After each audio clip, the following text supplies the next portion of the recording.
छिबरामऊ तहसील के अंतर्गत ग्राम पंचायत डालूपुर में पंचायत घर पर चौपाल का आयोजन ग्राम प्रधान श्रीमती कुसुमा देवी की देखरेख में आयोजित किया गया,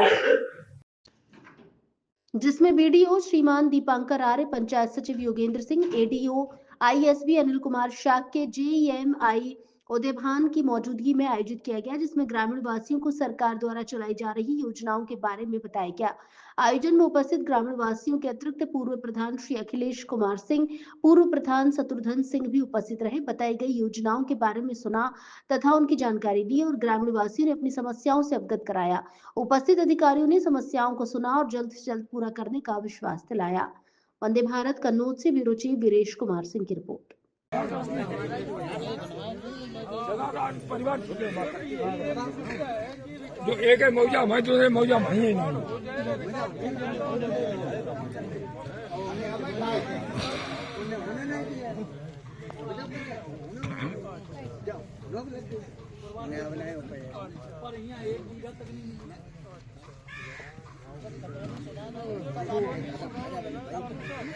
ये सब चीज हमने आबादी जब रोड तो ले गई उन्हें देखा ना टेक्नोलॉजी हो गई। अरे इनकी जरूरत नहीं होती, जरूरत हो तो दिलो बताए उसे समझो पहले किसकी समझ की जमीन समझो बैठिया बनती ये कहाँ मिलते हैं मान लो यूनाइटेड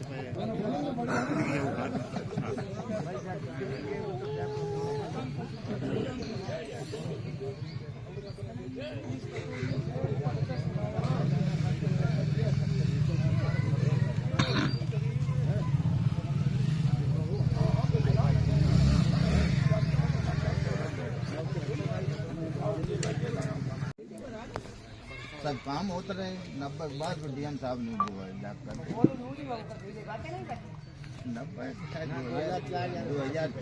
2004 तक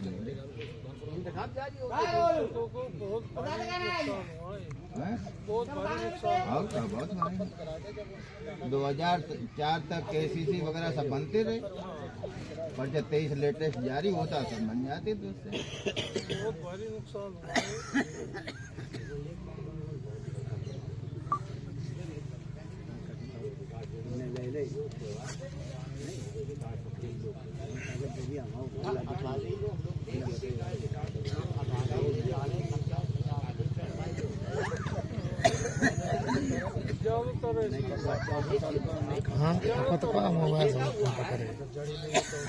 अच्छा यहाँ नक्शा बताइए। नक्शा नहीं, रामगंगा कमांड जब चकबंदी हो गई, रामगंगा कमांड से पूरी वो तराई हुई और उनके पास पूरा नक्शा था, सही में तराई करते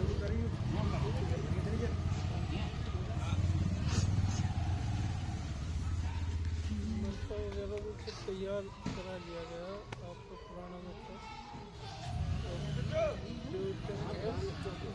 है वो बनाई जा रही है। बहुत पुराना नक्शा तो उपलब्ध है, नया नक्शा जो है उसके जो है रामगंगा कमांड के पास हो उसी तराई हुई। हाँ चक्कटी अब कोई विभाग ही अगर कार्रवाई उससे ले तो मिल सकता है, लेकिन कौन मान तो कोई कर ही नहीं। अब हम लोग चाहे तो हमें थोड़ी मिल जाए, पूरी तराई हुई पूरी जमीन पर। हाँ वो हमने आपको जानकारी दे दी, आप जो है कोशिश करिए मिल जाए। हाँ और ये शायद तराई भाई हमारे ख्याल से 86-87 नॉर्मल हो जाइए, एकदम चकबंदी की बातें सब खत्म हो गई। भविष्य तो ऐसा आने वाला है कि पढ़े लिखे दस्तखत करने वाले उन्हें भी अंगूठा लगाना ही होगा।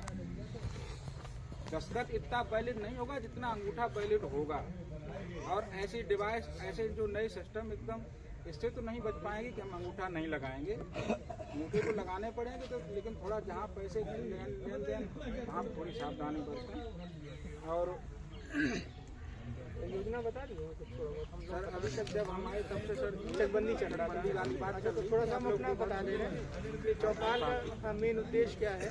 देखिए ये आज जो इन्होंने बताया ना कि चौपाल लगी हुई है और चौपाल का एक कार्यक्रम है कि सुशासन सप्ताह लगा हुआ है, तो क्यों लगा हुआ है ये कार्यक्रम?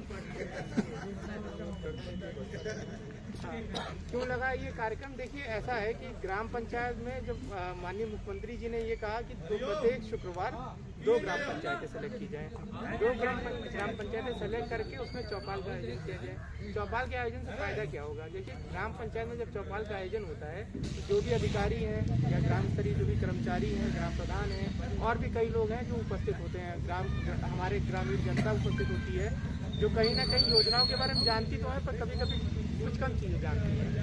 वो कम चीज़ें जानने की वजह से होता क्या है कि जैसे दूसरा आदमी आया, उसने कहा तुम्हें ये योजना का लाभ दिला देते हैं, ये 5,000 दे दो, कोई आएगा कहेगा 6,000 दे दो, कोई आएगा कहेगा 7,000 दे दो। और आपको योजना के बारे में क्या उसका रेसिपी है, मतलब क्या इसका स्टैंडर्ड ऑपरेटिंग प्रोसीजर है, योजना का लाभ कैसे मिलना है, ये नहीं पता चलता है और कहीं ना कहीं कोई ना कोई आपको छल के चला जाता है। इधर सरकार की ये इच्छा थी कि आप मतलब अधिकारी जाएं, गांव में जाएं, आप लोग से वार्ता करें, आप लोग का जो अधिकारी का और जो आम जनता के बीच का कम्युनिकेशन गैप है वो कम हो और अच्छी योजनाओं के बारे में आपको सही से जानकारी हो। कई ऐसी योजनाएं जो बिल्कुल निःशुल्क है, कई ऐसी योजनाएं जिसमें नाम मात्र का शुल्क लगता है, रजिस्ट्रेशन शुल्क लगता है, वो इसलिए लगता है क्योंकि जनसेवा केंद्र से कराते हैं या मतलब पंचायत घर के जो CSC वाला ID बनी उससे कराते हैं। तो ये सब चीज़ें हैं। तो मैं एक एक करके जो महत्वपूर्ण योजना है वो आपको बता देता हूँ, जो ग्राम पंचायत स्तर पर काफ़ी महत्वपूर्ण चलती हैं और आप लोग कहीं ना कहीं उस योजना का या तो आपके घर में मिली होगी या आपके जान परिचित में मिली होगी, वो आप देखते होंगे। तो अच्छा आइए प्रधान जी, प्रधान जी महिला है। तो सबसे पहले जो है आपको योजना में बताना चाहता हूँ, प्रधानमंत्री आवास योजना ग्रामीण, इसी की सिमिलरिटी चलती है मुख्यमंत्री आवास योजना ग्रामीण। ये दोनों योजना आपकी सुनी हुई होगी। कोई ऐसा है कि साहब जानता है कि साहब ये प्रधानमंत्री गांव में चलती है कि नहीं, आवास योजना ग्रामीण या मुख्यमंत्री आवास योजना ग्रामीण? सभी ने सुनी होगी। हाँ चलिए अच्छी बात है। इस योजना की धनराशि, ये एक ऐसी योजना है कि जिसमें आवासीय सहायता के लिए धनराशि उपलब्ध कराई जाती है। मतलब आवास बनाने के लिए सरकार धनराशि उपलब्ध कराती है। धनराशि कहाँ उपलब्ध कराती? सीधे आपके खाते में। मतलब उसमें कहीं ऐसा नहीं है कि मतलब हाथ से नगद पैसा दिया जाएगा, वो सीधे पैसा आपके खाते में जाएगा। आपका खाता नंबर दिया जाता है, किया जाता है। यदि पात्र है तो पात्रता की शर्तें एक तो यहाँ पे लिखी होगी, लेकिन फिर भी मैं आपको बता देता हूँ। पात्रता की सीधी शर्त यही है कि आश्रय विहीन परिवार जिसके सर पे पक्की छत ना हो वो पात्र है। और जो पात्र है उसका सर्वेयर के लिए उसके गाँव में सर्वेयर किया गया। सर्वेयर कौन होता है? आपके ग्राम सचिव होते हैं। ग्राम सचिव नहीं है तो किसी दूसरे को भी कर दिया। मान लीजिए कि ग्राम सचिव 8 ग्राम पंचायत है, एक साथ नहीं कर सकता है तो 2-4 अदर सचिव को जो है जो अदर ग्राम पंचायत सचिव कर दिया या किसी अन्य ग्राम स्तरीय को बता दिया कि सर्वेयर के रूप में आपको सर्वे। अब ये बताना चाहते हैं कि इसके लिए सरकार ने एक ऐप बना रखा है, वो PMAY की सर्वे ऐप है। उसी सर्वे ऐप से ही जाके सर्वे होगा। अब आपको कोई कहे कि साहब लोग तुम्हारा आवेदन भर दे, एप्लीकेशन भर दे, वो सब कुछ नहीं करना है आपको। हाँ आप यदि आवेदन देना चाहें ब्लॉक आकर के कि साहब सर्वेयर ने मेरा नाम सर्वे में छोड़ दिया, ये आवेदन कि साहब मैं भी पात्र था एवं मेरा भी जाँच कराया जाए, ये दे सकते हैं। तो इसमें एक चीज़ ये बताना चाहते हैं कि प्रधानमंत्री आवास योजना ग्रामीण ये एक बहुत बड़ी योजना है। ये भारत सरकार की तरफ से, मुख्यमंत्री आवास योजना ग्रामीण ये राज्य सरकार की तरफ से है। दोनों में धनराशि 20,000 3 किस्तों में जाती है, 40,000, 70,000, 10,000। इसी के साथ साथ मजदूरी का जो 252 रुपये की मजदूरी 90 × 90 के हिसाब से वो भी आपके खाते में जाएगी। ये दोनों चीज़ें आपके खाते में जाएगी। अच्छा अब ये ध्यान रखिए खाते में क्यों डाली जा रही है, क्योंकि इसमें बेनिफिशियरी की जिम्मेदारी है कि बेनिफिशियरी मतलब लाभार्थी की जिम्मेदारी है कि लाभार्थी के खाते में पैसा गया, उस पैसे को निकाले, उससे वो आवास निर्माण करे। ठीक है, क्लियर है सब लोग? मतलब अब इसमें कई जगह ये शिकायत आती है कि साहब किसी ने हमें बहला फुसला करके 5,000 ले लिया। तो सबसे पहली गलती उस बेनिफिशियरी की, वो गया बैंक से उसने पैसा निकाला और दूसरे को दे दिया। ना उसने अधिकारी से पूछने की जहमत उठाई, ना ग्राम स्तरीय जो कर्मचारी तो उनसे पूछने की जहमत उठाई। तो ये ध्यान रखिए कि जब सरकार योजना देती है तो सरकार ने क्यों DBT कर दिया, जनधन खाता खुलवाया या DBT क्यों कर दिया? वो कहीं ना कहीं पैसा आपके खाते में जाए, आपका पैसा कहीं भी लीकेज ना हो। जो भी पैसा जिसे मिलना वो सीधे डायरेक्ट आपको मिले, आप उस पैसे को निकालें, उसका निर्माण कार्य करें। अच्छा इंपॉर्टेंट ये है कि किसी भी योजना का पैसा उस योजना में ही लगना चाहिए, ये भी बड़ा इंपॉर्टेंट है।